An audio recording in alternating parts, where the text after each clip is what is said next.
En 1987, en un pueblo olvidado del norte de Coahuila, México, algo comenzó a suceder que desafiaría toda lógica médica y humana. Los niños dejaron de crecer. No fue un caso aislado, no fue una enfermedad conocida. Fue como si el tiempo mismo hubiera decidido congelarse sobre los cuerpos de una generación entera. Durante décadas, el gobierno mexicano negó su existencia. Los documentos desaparecieron, los testigos fueron silenciados, y el pueblo quedó sepultado bajo capas de secretismo y vergüenza nacional. Pero en 2019, una caja de metal oxidada apareció en las ruinas de una clínica abandonada, y lo que contenía cambiaría para siempre lo que creíamos saber sobre este caso. San Vicente de las Sombras, así se llamaba el lugar, un nombre que parecía presagiar su destino. Ubicado a 120 kilómetros al suroeste de Torreón, entre montañas áridas y caminos de tierra que solo los lugareños conocían, este pueblo de poco más de 800 habitantes vivía principalmente de la minería de carbón y la agricultura de subsistencia. Las casas eran bajas, de adobe y ladrillo expuesto, con techos de lámina que crujían bajo el sol implacable del desierto.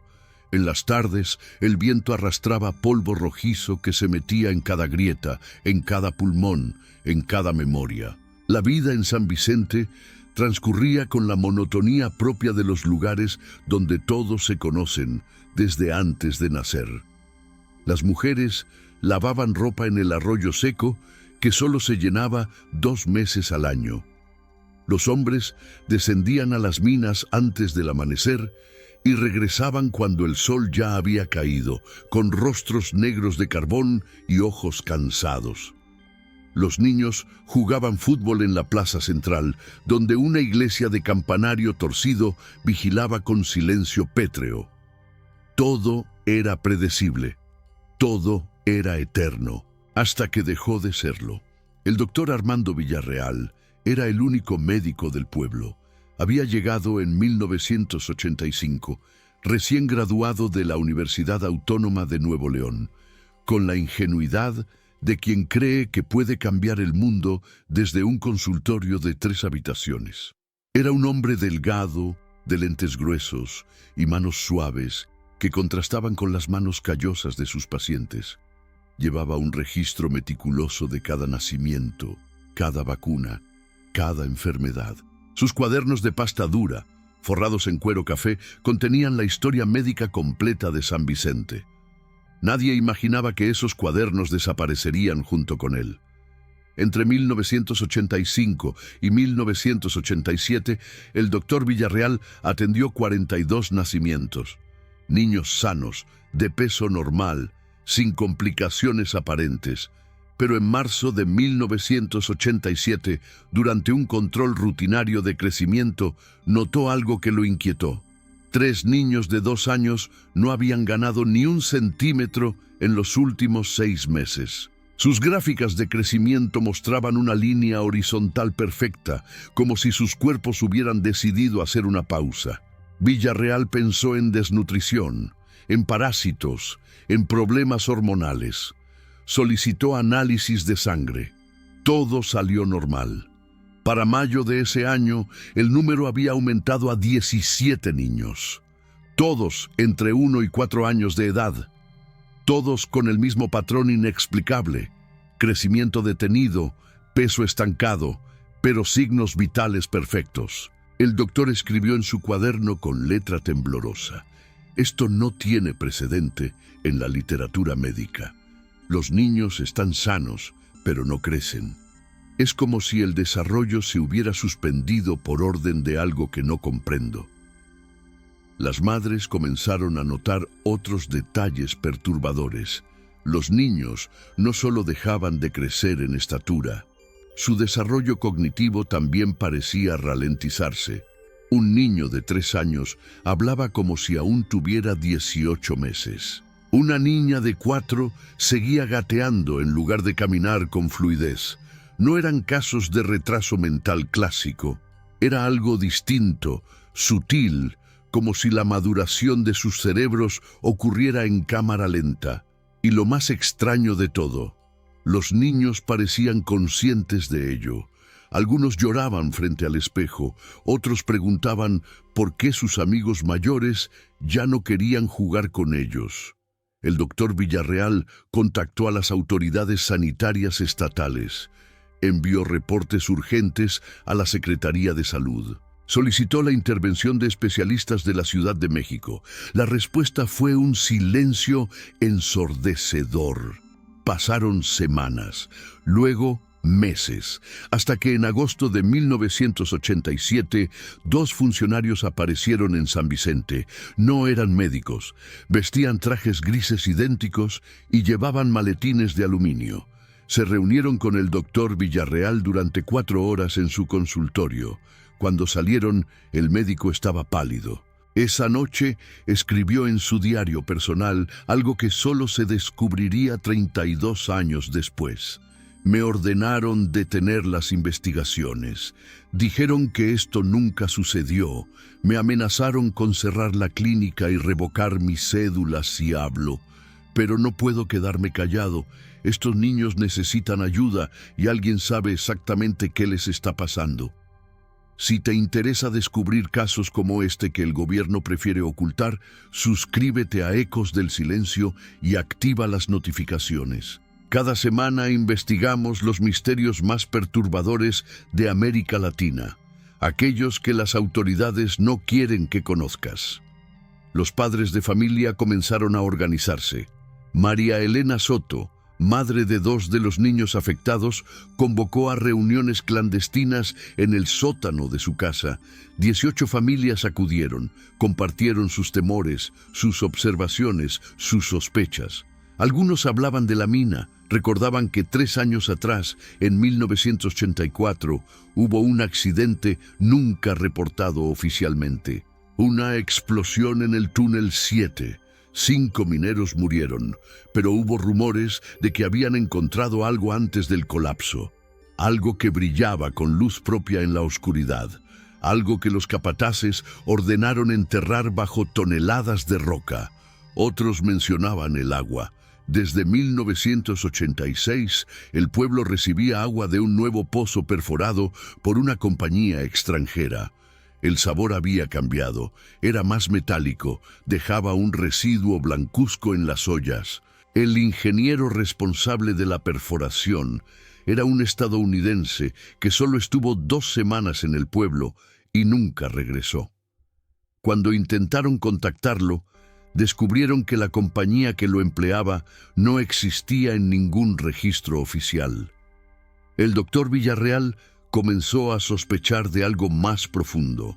En sus notas privadas escribió: «He revisado los niveles de radiación del agua. Están ligeramente elevados, pero no lo suficiente para causar daño inmediato. Sin embargo, hay elementos traza que no logro identificar. Necesito equipo más sofisticado, necesito ayuda externa, pero cada vez que intento comunicarme con la capital, las líneas fallan. Las cartas que envío nunca llegan. Es como si alguien estuviera cortando deliberadamente mis canales de comunicación». Para septiembre de 1987, el pánico se había apoderado de San Vicente. Ya no eran 17 niños, eran 31. Casi todos los menores de 5 años del pueblo mostraban el mismo patrón. Las escuelas tuvieron que reorganizar sus grupos porque niños de diferentes edades tenían el mismo tamaño físico y el mismo nivel de desarrollo. Una maestra de primaria describió la situación con horror contenido. «Tengo en mi salón a un niño de 7 años que mide lo mismo que su hermano de 4. El mayor llora porque sus compañeros lo llaman bebé. No sé qué decirle. No sé cómo explicarle algo que yo misma no entiendo». El doctor Villarreal documentó cada caso con fotografías, imágenes en blanco y negro que mostraban a niños con rostros antiguos en cuerpos pequeños, ojos que parecían haber envejecido mientras sus extremidades permanecían infantiles. En una de esas fotografías, fechada el 15 de septiembre, Se ve a 5 niños de pie junto a una regla métrica pintada en la pared del consultorio. Todos tienen alturas casi idénticas, entre 85 y 90 centímetros, pero sus edades, anotadas con tinta negra al pie de la imagen, van desde los 2 hasta los 6 años. La expresión en sus rostros es de confusión mezclada con algo que podría interpretarse como miedo. Las noches en San Vicente se volvieron más oscuras. La gente comenzó a cerrar puertas y ventanas al caer el sol, algo inusual en un pueblo donde la vida siempre había transcurrido con naturalidad entre lo público y lo privado. Se escuchaban susurros de que el pueblo estaba maldito. Algunos recordaban leyendas antiguas sobre la tierra donde se había construido San Vicente. Historias de los pueblos originarios que hablaban de un lugar sagrado que nunca debió ser habitado. Un sitio donde el tiempo no fluía como en el resto del mundo. La iglesia se convirtió en refugio para algunos. El padre Eugenio Maldonado, un sacerdote de 68 años que llevaba 4 décadas en el pueblo, organizó misas especiales, bendecía a los niños con agua consagrada, rezaba rosarios interminables, pero incluso él, en la intimidad de su confesionario, admitió a una feligresa cercana: «He visto muchas cosas en mi vida, hija. He presenciado milagros y también tragedias, pero esto es diferente. Es como si algo estuviera jugando con las leyes de Dios, y no sé si tengo las herramientas espirituales para combatirlo». El 23 de octubre de 1987, el doctor Villarreal tomó una decisión que cambiaría su destino. Decidió viajar a la Ciudad de México sin autorización oficial. Guardó copias de todos sus registros en 3 lugares diferentes, una en su casa, otra en la sacristía con el padre Maldonado y una tercera que entregó a María Elena Soto con instrucciones precisas. «Si no regreso en una semana, lleva esto a la prensa. Busca a un periodista independiente, que el mundo sepa lo que está pasando aquí». Salió del pueblo en autobús antes del amanecer. Llevaba consigo su maletín médico, las fotografías más impactantes y 20 páginas de análisis detallados. Su destino era el Instituto Nacional de Pediatría. Tenía contactos allí, compañeros de universidad que ahora ocupaban posiciones importantes. Pensó que si mostraba la evidencia directamente a especialistas de prestigio, no podrían ignorarlo. Se equivocó. El doctor Villarreal nunca llegó al instituto. Según el reporte oficial que apareció 3 semanas después en un periódico local de Torreón, el médico había sufrido un accidente automovilístico en la carretera federal. Su cuerpo fue encontrado cerca de Saltillo, a solo 130 kilómetros de San Vicente. El vehículo, supuestamente, se había salido del camino durante la noche. Murió en el impacto. No hubo testigos. El maletín nunca fue recuperado. Cuando la noticia llegó a San Vicente, el silencio fue absoluto. No hubo funeral público. La familia de Villarreal, que vivía en Monterrey, reclamó el cuerpo y lo sepultó en su ciudad natal sin permitir que nadie del pueblo asistiera. La clínica cerró sus puertas. Un nuevo médico fue asignado por el gobierno estatal 2 meses después. Un hombre mayor, de pocas palabras, que revisaba a los pacientes con eficiencia mecánica y jamás preguntaba por los registros anteriores. Los documentos que el doctor Villarreal había dejado en San Vicente desaparecieron sistemáticamente. La casa del médico fue saqueada una noche.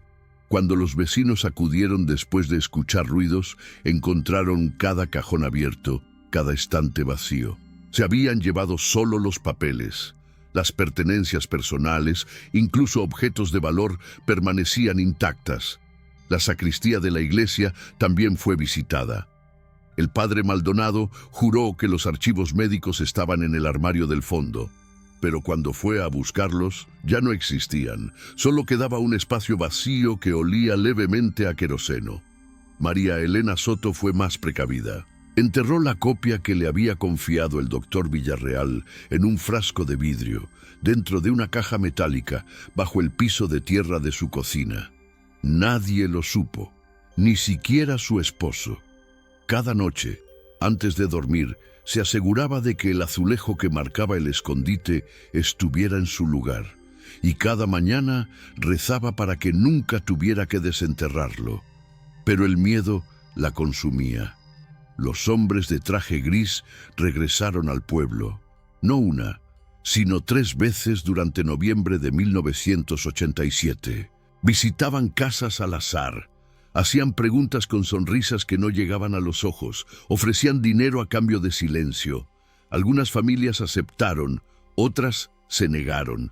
Aquellas que se negaron comenzaron a experimentar problemas, despidos inexplicables de las minas, cortes de agua sin justificación, multas administrativas por supuestas irregularidades en sus propiedades. El pueblo aprendió rápidamente la lección. El pacto implícito se estableció. Si querían sobrevivir, debían olvidar. Debían actuar como si los niños siempre hubieran sido así, como si el crecimiento detenido fuera una característica más de San Vicente, tan normal como el calor del verano o las tormentas de polvo del invierno. Para diciembre, las conversaciones sobre el tema cesaron en público. Las madres dejaron de reunirse. Los padres volvieron a la mina sin hacer preguntas. Solo en la intimidad de sus hogares, con las luces apagadas y las voces apenas audibles, algunas familias continuaban documentando en silencio.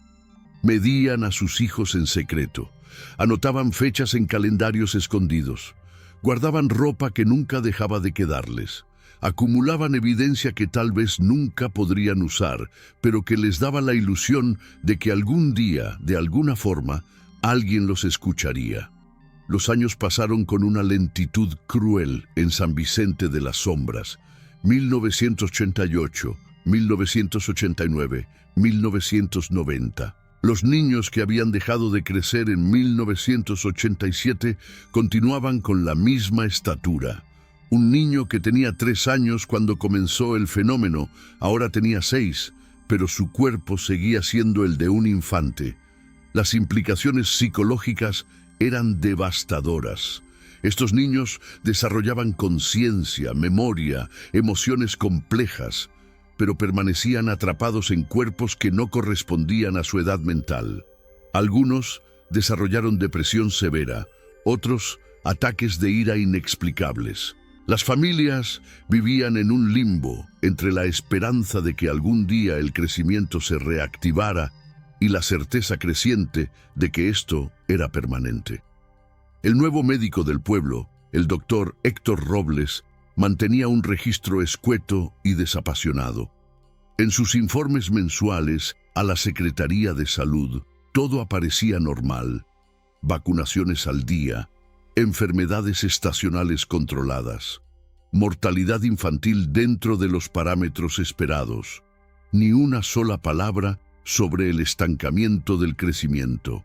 Era como si 43 niños del pueblo sencillamente no existieran en los registros oficiales. Cuando algún padre preguntaba, el doctor Robles respondía con frases ensayadas: «Es genética, hay familias de baja estatura, es perfectamente normal», y cerraba el expediente antes de que pudieran insistir. Pero algo más comenzó a suceder alrededor de 1991. Los niños afectados empezaron a mostrar capacidades inusuales. Varios padres reportaron en secreto que sus hijos parecían entender conversaciones que ocurrían en habitaciones lejanas. Una niña de 9 años, con cuerpo de 3, predijo con exactitud la hora en que su padre regresaría de un viaje inesperado a Torreón. Un niño de 7 dibujó con detalle milimétrico el interior de la mina donde trabajaba su padre, aunque nunca había estado allí. Estas habilidades no eran espectaculares ni constantes, pero eran lo suficientemente frecuentes como para que las familias comenzaran a susurrar sobre compensación. Como si el universo al quitarles el crecimiento físico, les hubiera dado algo a cambio. María Elena Soto documentó cada caso que llegaba a sus oídos. Aunque las reuniones clandestinas habían terminado, ella mantenía contacto discreto con las familias afectadas. En cuadernos escolares comunes, con letra pequeña y apretada, escribía testimonios, fechas, nombres, descripciones precisas de los incidentes. Guardaba estos cuadernos junto con los documentos del doctor Villarreal bajo el mismo azulejo de su cocina. La caja metálica crecía año tras año con evidencia que nadie más que ella conocía. En 1994, uno de los niños murió. Se llamaba Julián. Tenía 11 años, pero el cuerpo de un niño de 2. Falleció de neumonía durante un invierno particularmente frío. El funeral fue el evento más tenso que San Vicente había experimentado en años. Todos sabían que no debían hablar del elefante en la habitación, un ataúd diseñado para un infante conteniendo los restos de un preadolescente. El padre Maldonado dio un sermón sobre los misterios de Dios que ninguno de los presentes olvidaría. Sus manos temblaban mientras sostenía la Biblia. Sus palabras eran cuidadosamente neutrales, pero su mirada transmitía todo el horror que las frases no podían expresar. La muerte de Julián abrió una pregunta aterradora. ¿Envejecerían internamente aunque no crecieran? ¿Sus órganos continuarían madurando mientras sus esqueletos permanecían infantiles? La autopsia nunca se realizó. La familia se negó rotundamente y el gobierno no insistió. El cuerpo fue enterrado en el cementerio del pueblo bajo una lápida que solo decía su nombre y las fechas. Nada más. Como si hasta la piedra tuviera miedo de revelar demasiado. Para mediados de los 90, San Vicente había desarrollado una economía paralela basada en el secreto. Las familias con niños afectados recibían pagos mensuales de una cuenta gubernamental anónima. No eran cantidades grandes, pero suficientes para sobrevivir. El mensaje implícito era claro: tomen el dinero y permanezcan callados. La mayoría lo aceptó. ¿Qué alternativa tenían? No podían mudarse. ¿Quién contrataría a padres con hijos que desafiaban la biología? ¿Qué escuela los aceptaría? Estaban atrapados en San Vicente tanto como sus hijos estaban atrapados en cuerpos que no crecían. Los niños mismos desarrollaron una sociedad propia. Se agrupaban en las tardes, lejos de las miradas de los adultos. Hablaban en códigos que solo ellos entendían. Crearon rituales extraños. Caminatas nocturnas hacia la mina abandonada, círculos de piedras en el desierto, canciones en un lenguaje que no era español ni inglés, ni ninguna lengua conocida. Los adultos preferían no preguntar. Era más fácil ignorar que enfrentar. En 1998, un equipo de televisión de Monterrey intentó llegar a San Vicente.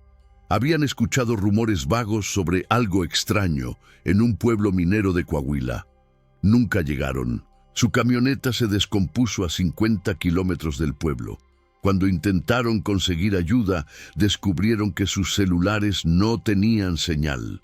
Un mecánico local los ayudó, dirigiéndolos a una carretera alterna que los sacó completamente de la ruta. Terminaron en Durango, confundidos y frustrados. Uno de los periodistas juró que el mecánico había dicho algo extraño antes de despedirse. Hay lugares donde las cámaras no funcionan y hay historias que no quieren ser contadas. El cambio de milenio llegó a San Vicente sin celebraciones. Mientras el mundo se preocupaba por el I2K y las computadoras, el pueblo mantenía su vigilia silenciosa sobre un secreto que llevaba ya 13 años.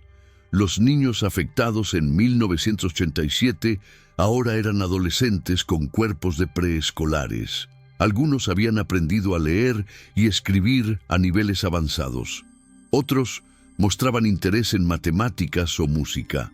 Pero todos compartían la misma prisión biológica. María Elena Soto envejecía.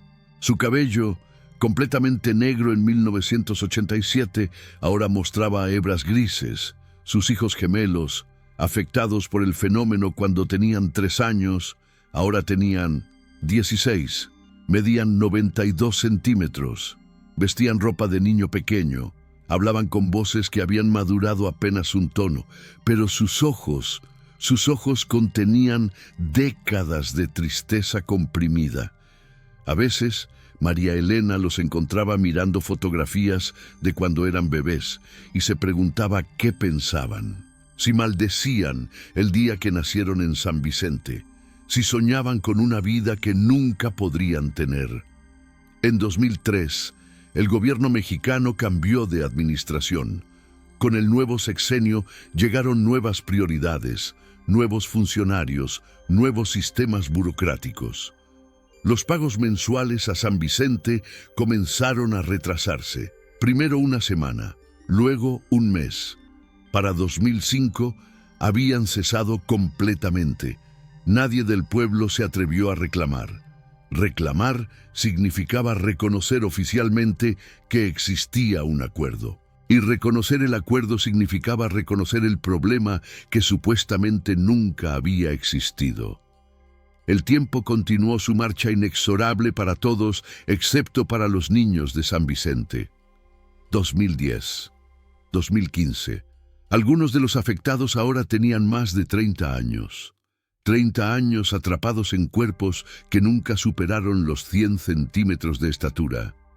La situación se había normalizado hasta convertirse en parte del paisaje, como las montañas o el polvo del desierto.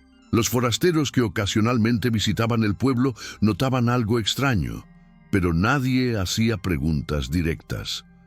Había una tensión palpable en el aire que disuadía la curiosidad.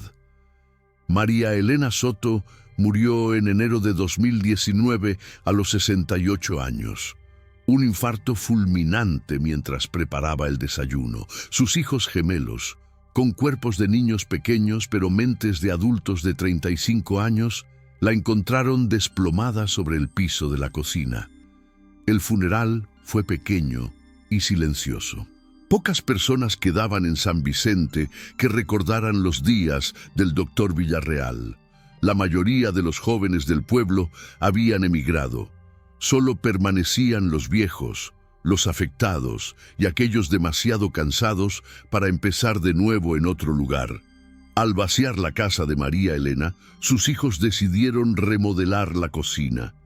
Era un proyecto modesto, algo para mantenerse ocupados mientras procesaban el duelo. Al levantar el azulejo marcado, descubrieron la caja metálica.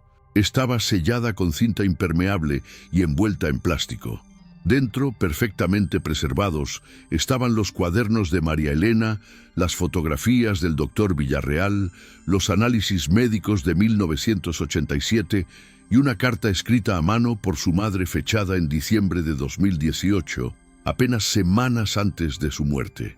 La carta decía: «Mis amados hijos, si están leyendo esto, significa que ya no estoy con ustedes.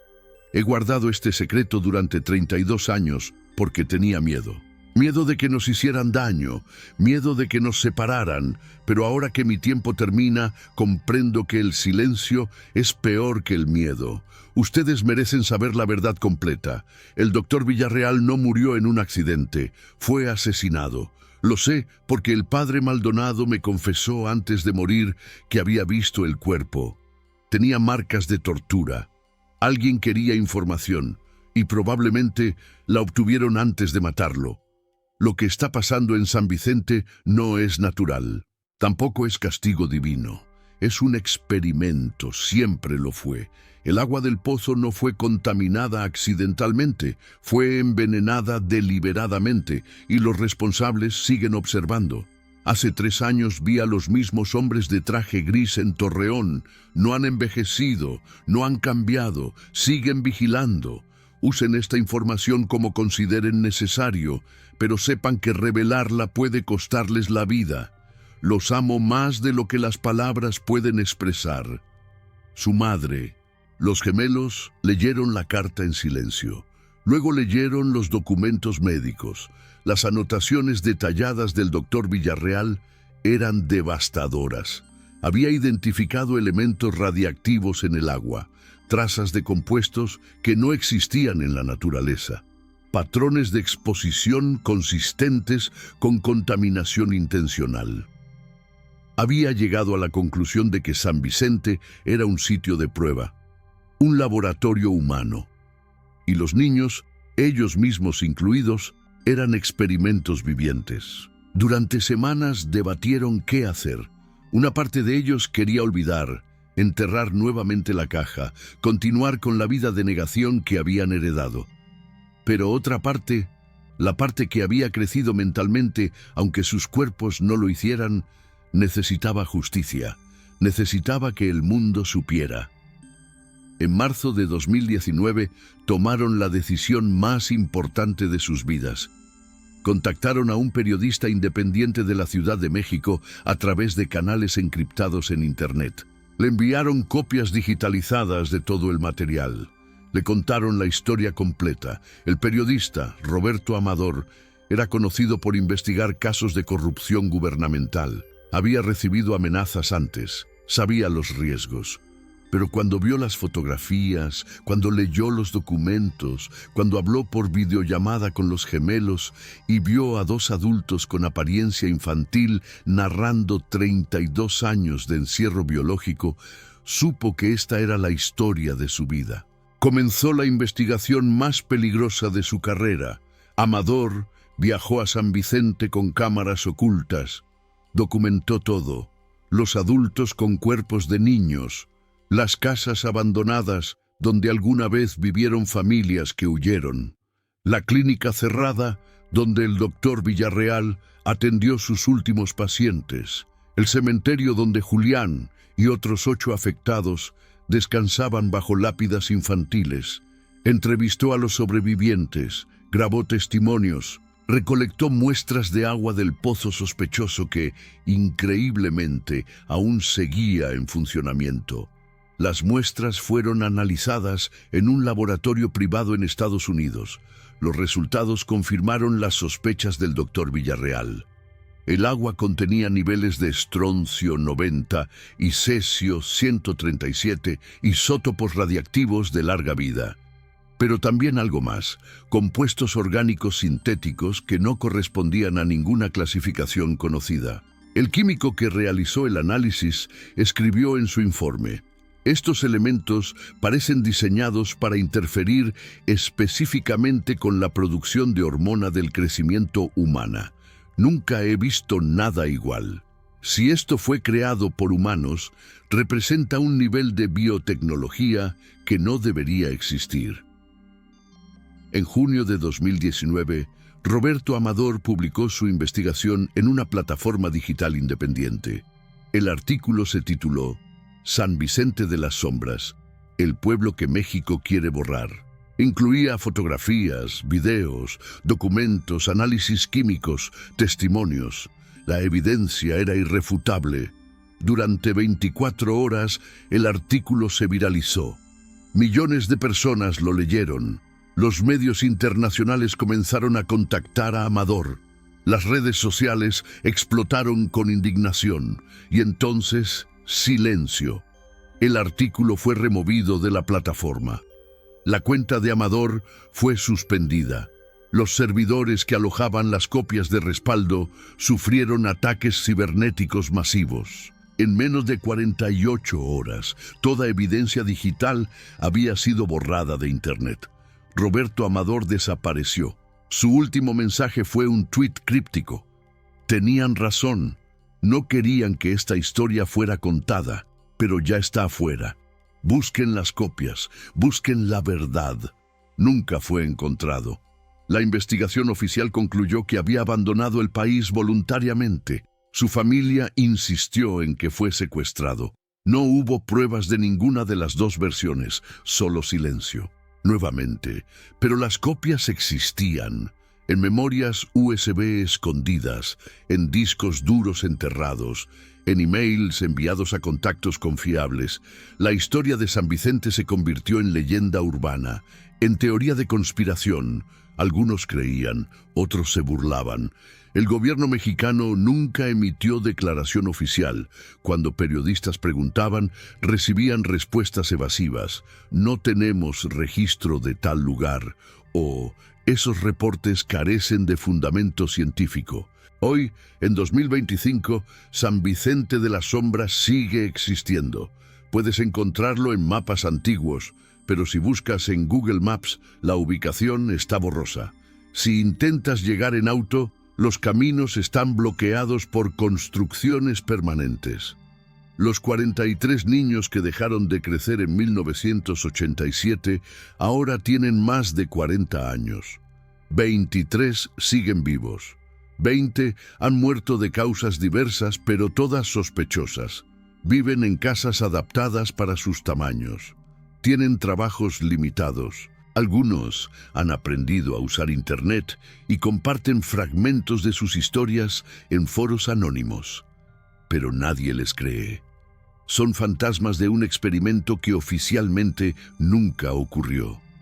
¿Fue un accidente industrial? ¿Un experimento gubernamental?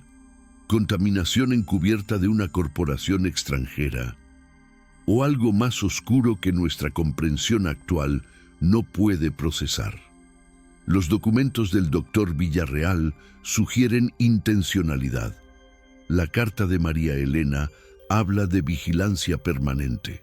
Los análisis químicos confirman sustancias imposibles y el silenciamiento sistemático de cada intento de revelar la verdad apunta a una conspiración de niveles inimaginables. Si esta historia te perturbó, si quieres conocer más casos que las autoridades prefieren ocultar, suscríbete a Ecos del Silencio. Cada semana investigamos los misterios más oscuros de América Latina. Activa las notificaciones porque estas historias desaparecen rápido de Internet. Comparte este video antes de que sea removido. La verdad siempre encuentra la manera de sobrevivir, pero necesita voces que la amplíen. ¿Crees que el gobierno mexicano experimentó con sus propios ciudadanos? ¿O hay algo aún más siniestro detrás de San Vicente? Déjanos tu opinión en los comentarios, porque mientras haya alguien escuchando, los ecos del silencio nunca morirán completamente.